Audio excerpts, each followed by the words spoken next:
શું કહેશો બાપુ, અત્યારે આપ દર્દીઓની મુલાકાતે આવ્યો છો? દર્દીઓને મળ્યા, એક દર્દીને મળ્યો, આંખમાંથી પાણી નીકળી જાય છે, એને 6 મહિનાનો એક દીકરો અને 5 વર્ષની એક દીકરી છે અને વેન્ટિલેટર ઉપર છે. સાહેબ, આ સરકારને મારે પૂછવું છે કે માં ખુદ મોતને ઘાટ ઉતારે તો કયા લાગણીના ટેબલ ઉપર ફરિયાદ કરવી? સરકારે માવતર છે પોતાના હપ્તા ઉઘરાવવા માટે, પોતાના બુટલેગરોને સાચવવા માટે એક ગુજરાતીના ઘરે આંસુનો પ્રવાહ ચાલુ કરાવવાના કોઈએ ધંધા કર્યા હોય તો રૂલિંગ ગવર્મેન્ટ ભાજપે કર્યા છે. આટલું થયા પછી પણ મારે સરકારને કહેવું છે કે આજે શું ભાવનગર કે ગુજરાતમાં દારૂ નથી મળતો? હું તમારા માધ્યમથી ચેલેન્જ આપું છું કે બીજેપીનો કોઈ મિનિસ્ટર કે એમએલએ આવે, પહેલાં એ દૂધનો ઓર્ડર આપે, પછી હું દારૂનો ઓર્ડર આપું.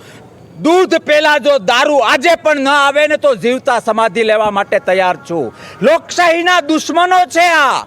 3 દશકાઓથી ગુજરાતે આ લોકોને મત આપીને સરકાર બનાવી છે, પણ આ લોકો માત્ર બુટલેગરોને સાચવવામાં અને કરોડપતિ કંપનીઓને સાચવવામાં ગુજરાતીઓનો ભોગ લેવા માટે નીકળ્યા છે.